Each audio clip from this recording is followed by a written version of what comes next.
Hello and welcome to ENGR 320 Thermodynamics Recitation on Chapter 5. So let's quickly recap what we learned in this chapter compared to Chapter 4 where we talked about energy analysis for closed system. Now here in this chapter we talk about energy analysis for open systems. So we talked about conservation of mass and volume flow rates, and we also learned how to do mass balance for a steady flow process, mass balance for incompressible flow, and we looked at what is known as flow work and the energy of a flowing fluid. And finally, we did some energy analysis of steady flow systems and engineering devices like throttle valve, nozzle, diffuser, turbine, and also energy analysis of unsteady flow processes. The first start for most of these problems is again our famous first law of thermodynamics. If I write it on rate basis, it would be rate of heat in minus out summation. Similarly, rate of doing work by minus on the system plus m dot h in minus out. Okay, and this should be equal to time rate change of energy in the control volume. If I want to include the effects of kinetic and the potential energy, this term m dot will be multiplied with the corresponding quantities there. Okay, so this is a very key step for us for most of the analysis here in this chapter. Okay, let's look at some problems. So you're given air enters a nozzle steadily at 2.21 kg per meter cube and 40 meter per second and leaves at 0.762 kg per meter cube and 180 meter per second. And if the inlet area of the nozzle is 90 square centimeters, you're asked to determine the mass flow rate through the nozzle and the exit area of the nozzle. Let's quickly draw our nozzle here, then write what we are given. So if I want this to be 1 and this to be 2 inlet and exit, you're given V1 as 40 meter per second, you're given A1 90 square centimeters, and air is flowing through this nozzle, you're given V2 which is 180 meters per second, and you're also given row 1 and row 2 which are shown here. Okay, so the first part is flow rate through the nozzle. So if I have the system and the control volume coincident like this, so that means my nozzle is the control volume, you can see that whatever is coming in should go out, so only one inlet, one exit. So that would mean that m dot is row 1 A1 V1. I know row 1, I know A1, I know V1. Okay, so if you put in the numbers and make sure you convert the square centimeters to square meters when you put in here, and this is what you end up with. And for part B, we are asked to find the exit area of this nozzle. So we determined that since it's one exit, one inlet, m dot here should be m dot here. So m dot 1 should be equal to m dot 2 should be equal to m dot. So row A or row 2 A2 V2 should then be equal to what we determined the flow rate earlier. Okay, so if you put in row 2, which is 0.762 kg per meter cube, and velocity, which is 180 meters per second, your only unknown then becomes A2, and if you put in these numbers and calculate, you'll determine it to be 0.0058 square meter, or if you want to be in square centimeters, it would be 58 square centimeters.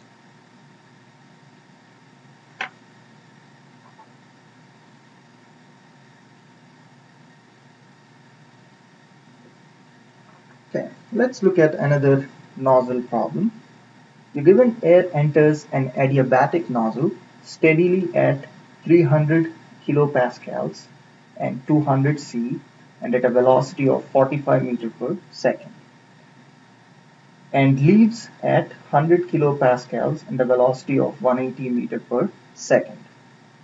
The inlet area of the nozzle is 110 square centimeters. You're asked to determine the mass flow rate through this nozzle and the exit temperature of air and also the exit area of the nozzle.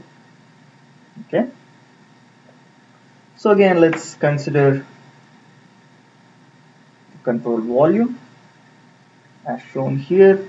So I'm considering the nozzle to be the system and the control volume around it. Again, this is the case of one inlet, one exit. So the flow rate here should be the flow rate here, and they should be exactly the same. So part A, m dot 1, if I name this as 1, this is 2. M dot 1 should be m dot 2, which is some m dot. I can write m dot is rho 1, A1, V1. I know A1, I know V1, but I don't know rho 1. But since we are talking about air, we can treat it as an ideal gas. So I can use the ideal gas law. P1, V1 is R T1. In this case, I know P1, I know T1, and make sure you convert this to an absolute scale when we're using this equation. And we can find R, right? So R can be found, which is a gas constant from table A1. So I can find this here. So it's 0.287 kilojoule kg Kelvin, right? So if I put in the numbers here, I end up with 0.4525 cubic meter per kg. So now I can go ahead and compute my mass flow rate, which is, and here the density will be nothing but 1 over V1, A1, V1, the velocity. So you can then determine that to be 1.094 kg per second. Okay, so that's the mass flow rate through the nozzle.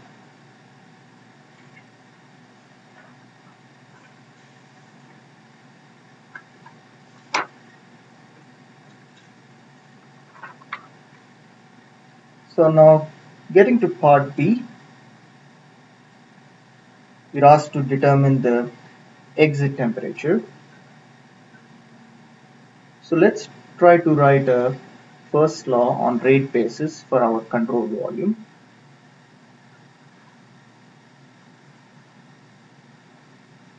So on rate basis, E in minus E out is equal to delta E system, and again it's on rate, so it's a steady process here, so that's 0. So E in rate is rate of energy going out. Again, it's adiabatic, so Q dot is 0. There's no work done on the system. The rate of doing work is 0. Let's consider the elevation effects to be negligible, so delta PE will also be 0. So En is equal to E out. This happens to be your flow energy. So m dot times H1 plus V1 square over 2 equals m dot H2 plus V2 square over 2, where H1 and H2 are the enthalpies at the inlet and the exit. Okay.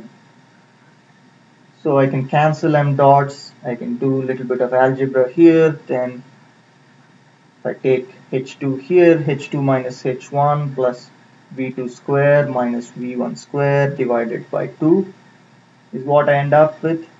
And for an ideal gas, delta H is nothing but Cp delta T, right? So I can write this as Cp T2 minus T1 plus V2 square V1 square over 2. So I know Cp, I know T2, I know, sorry, we are after T2, so I know T1, I know V2, I know V1, so that's the only unknown we can find it, but we haven't yet found Cp. We can find this at this temperature here. Let's put it as Kelvin. Okay, if you look at table A2, you have it's roughly okay to pick this temperature 450 K, so you get Cp to be 1.02 kilojoule per kg Kelvin. Okay? And you see that it's not a big difference even if you pick at other temperature. Okay? So this is your Cp. So then if you put in the numbers, T2 comes out to be 185.2 degrees centigrade. Okay.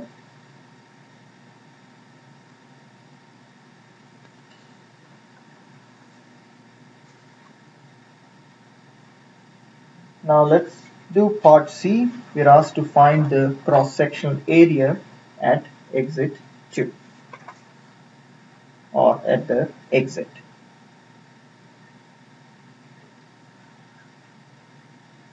So again, m dot at 2 will be m dot, which we found out earlier, will be equal to rho 2 A2 V2.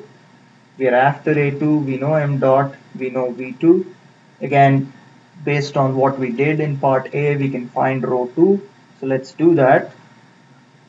And I'll try to write it as specific volume here. And we just found out T2, and again make sure you write that as absolute scale, and we know P2, so if you evaluate this, this is what you end up with. Then substituting in this equation where m dot is 1.094 kg per second and rho 2 is nothing but 1 over little v2, a2, v2, so this is the unknown, all these are known, so a2 comes out to be 0.008 square meter or 80 square centimeter.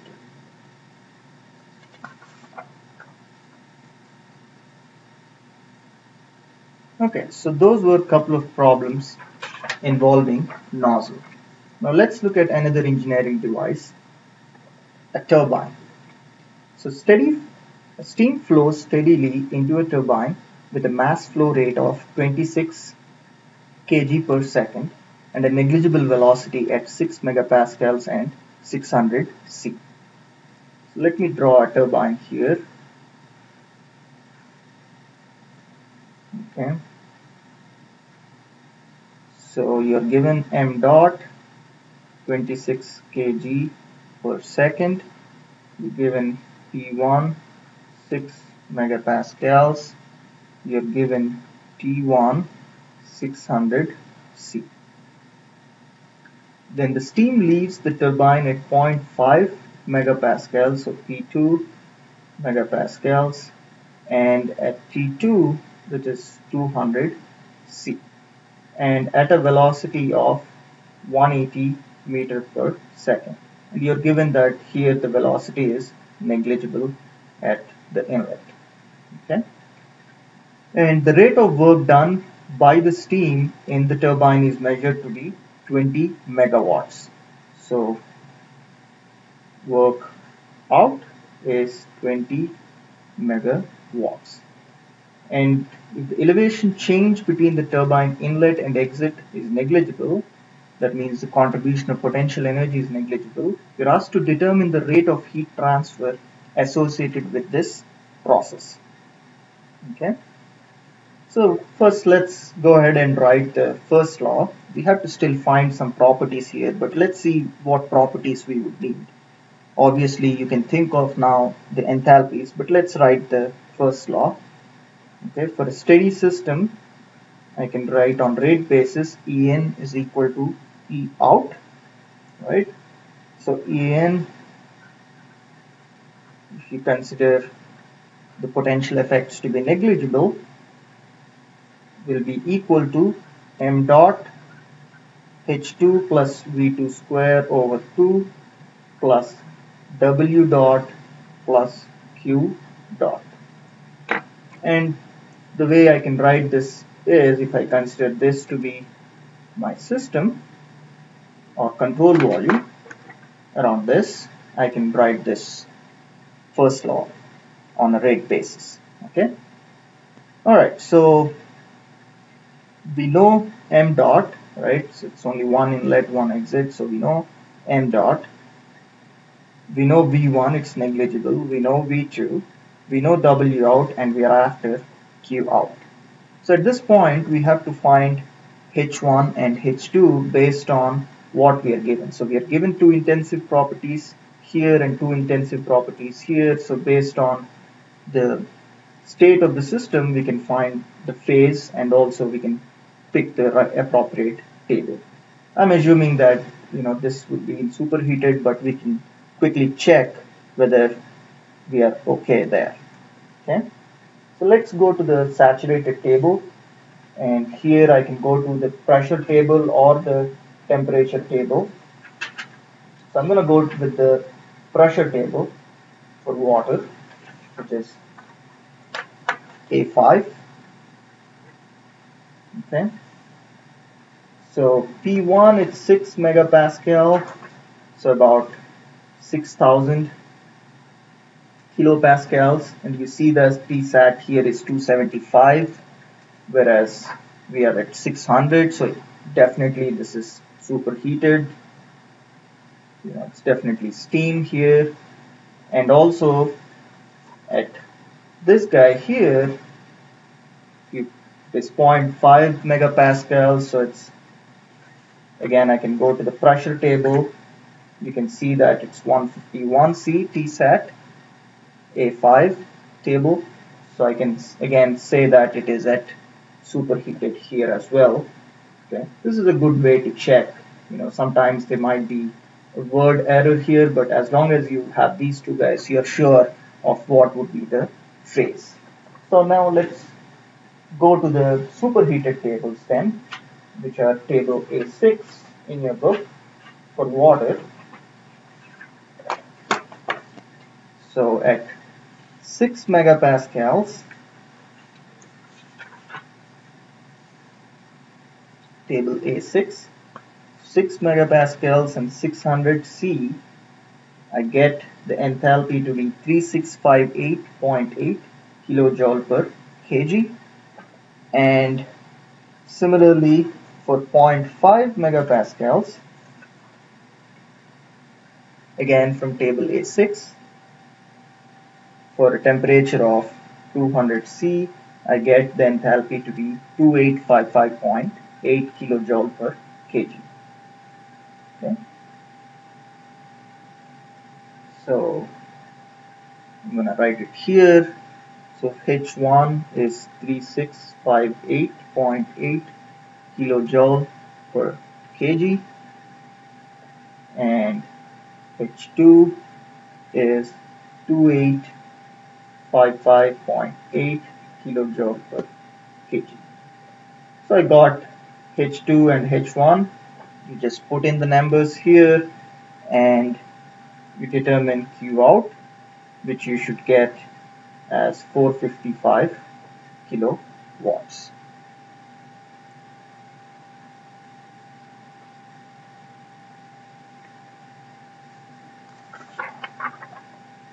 Okay, so that's a turbine example.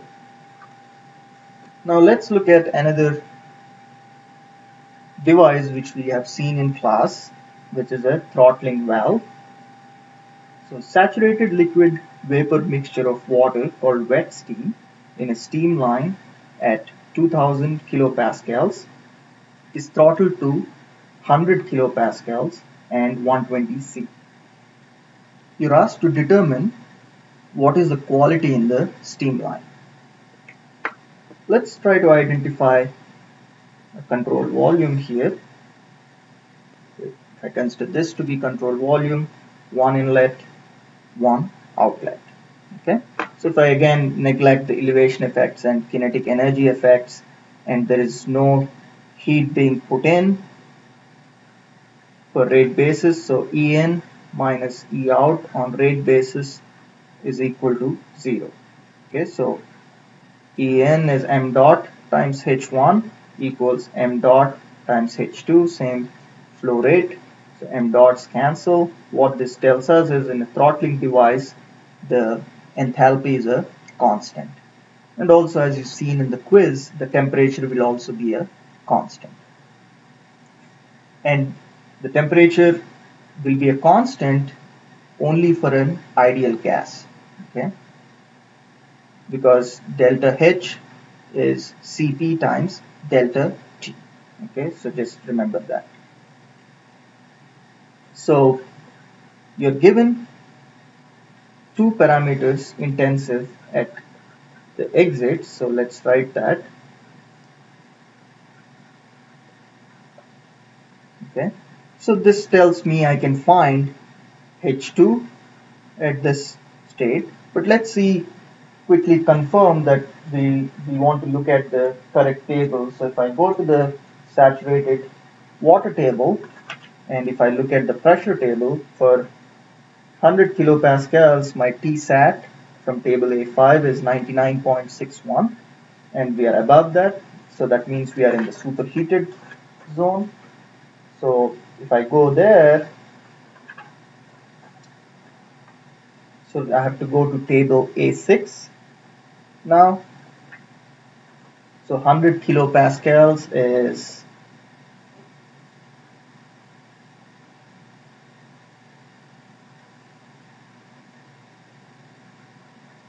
so many pascals, and if I want to convert this to megapascal, 10 power 5, so this is zero point 0.1 megapascal. Okay, so let's go to table A6. If I go to zero point 0.1 megapascal, you see that you don't really have the temperature for 120 degrees, but this is where you have to interpolate.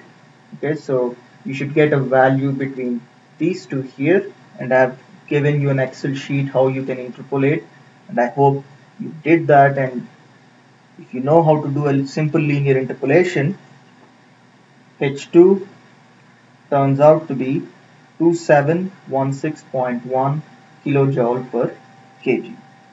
Okay, and we said that H1 is H2, so this is equal to H1. So then I can determine the quality of steam.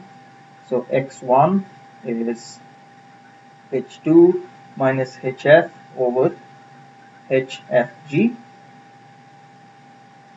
and if you do it, I get that to be 0.957.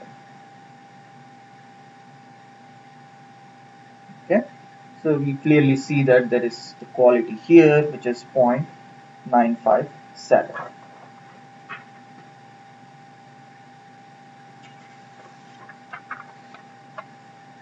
Okay, let's look at another problem.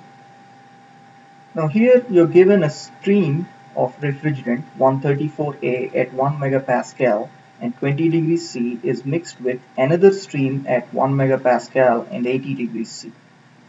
If the mass flow rate of the cold stream is twice that of the hot one, you're asked to determine the temperature and the quality of the exit stream.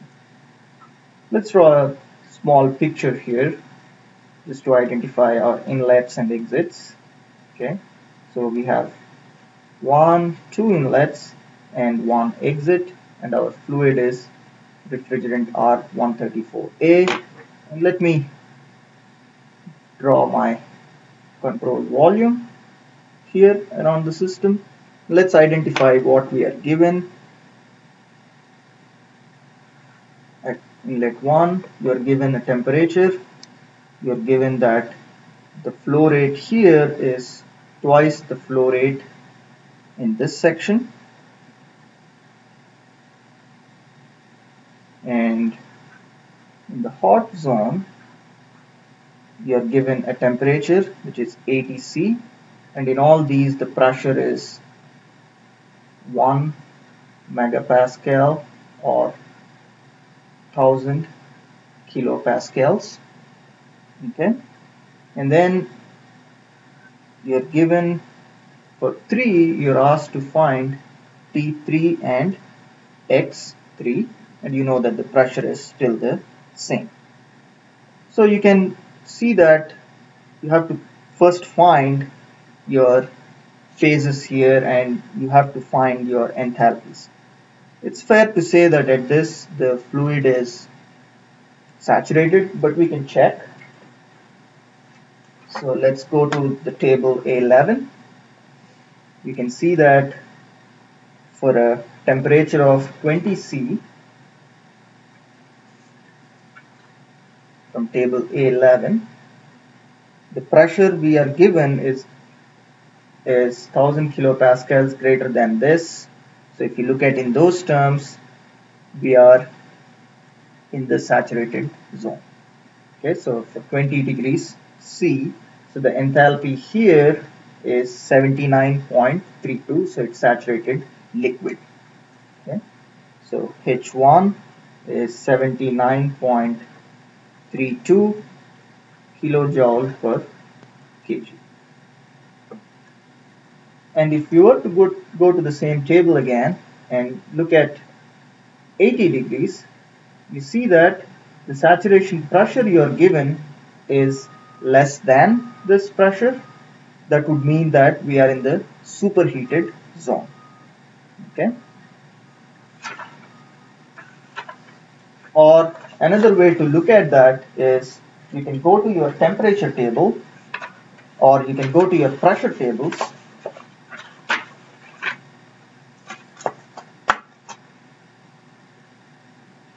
Which I don't think I have, but if you go to the pressure tables, you will see the opposite way, where if the given temperature is less than Tsat, that would mean that you are in the saturated zone. If the given temperature is greater than Tsat, that means you are in the superheated zone. So this, if you look at terms of the temperature tables, it happens that it is in the superheated zone. Okay, I did find the superheated table. So 1 megapascal, table A13,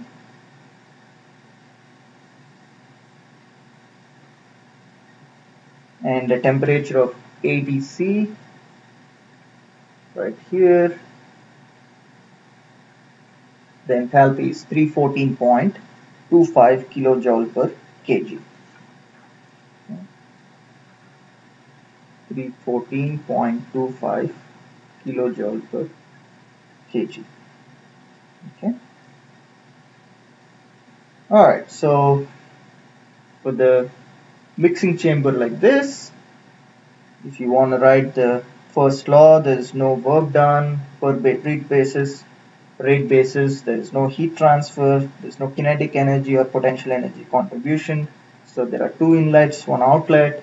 So m dot 1 H1 plus m dot 2 H2 should be equal to m dot 3 H3.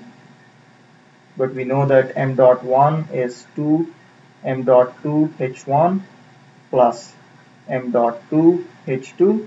M dot 3 should be whatever is coming in at these two inlets here. So this would be m dot 1 plus, which is 2 m dot 2 plus m dot 2. So that will give you 3 m dot 2 times H3. So we know m dot 2, right? Because that can actually cancel out here. So we don't really have to know it.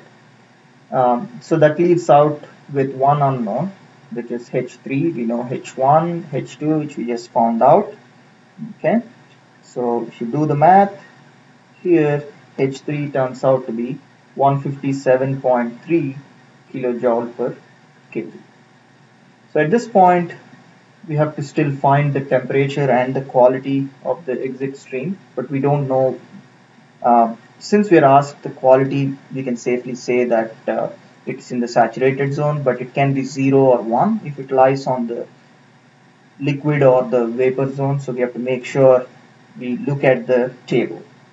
So if you look at the saturated tables here,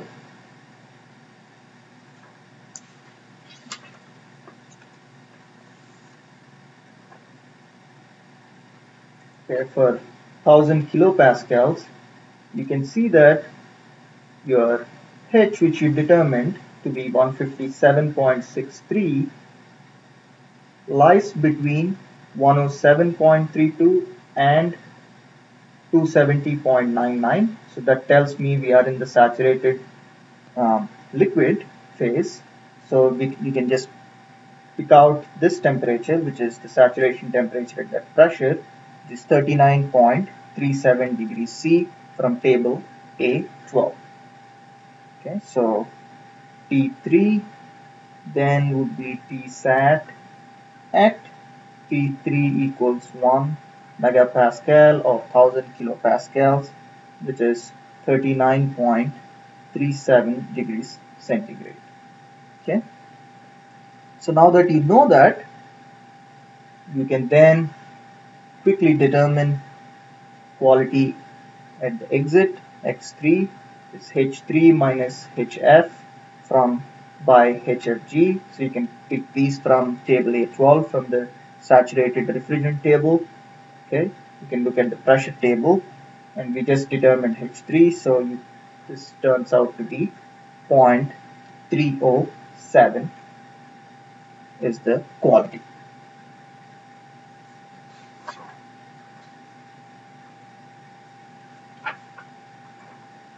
Okay, let's look at a last problem here.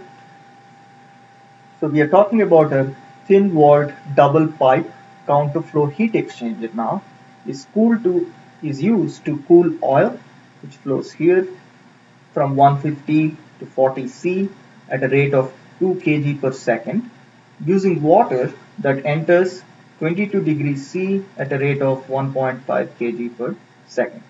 That means this hot fluid is cooled by this cold water. That means the heat lost by this guy, the oil, should be what is gained by this water. So the water will heat up by grabbing the heat from this oil. Okay, that's good to know.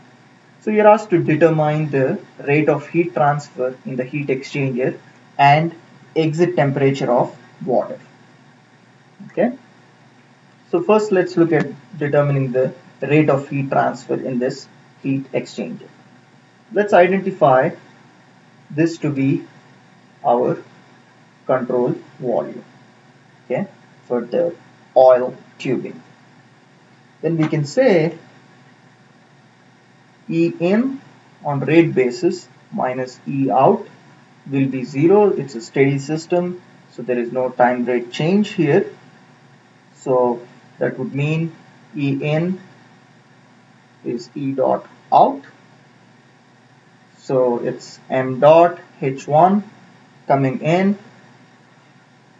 the heat which is being lost, plus m dot times H2. You see it's one inlet, one exit. M dot will be the same for oil, right? And H1 and H2. So let's try to simplify this. So I can write this as Q dot equals m dot H1 minus H2. I can write same as m dot Cp T1 minus T2. Okay. So I know m dot, which is 2 kg per second. I know Cp, which is given. I know T1 150, T2 40. So the only unknown is Q dot out, and that should turn out to be 484 kilowatts. Okay. And we said that the heat lost by the oil will be the heat gained by water, right? So I can write for water, Q dot will be equal to m dot Cp T out minus T in, and this is for water. So in this case, I know Q dot, which I just found out. I know m dot, which is 1.5 kg per second, and I know T in, which is 22 C, and I'm after T out. I know Cp, which is given here in the problem. So T out, as we expect, will be hotter compared to T in, so which would be 99.2 degrees C. Okay. Okay, this concludes the session for chapter 5, recitation or problem solving. I hope you by now know how to determine the phases, which is again the key as we go along. So this carries along with you. Make sure you refresh it by looking at the previous sessions if you didn't get a chance to thoroughly engage in this process. Otherwise, if you identify the system here and then draw a control volume and write the first law on a rate basis, you are good to go. Alright, see you next time for recitation on chapter 6.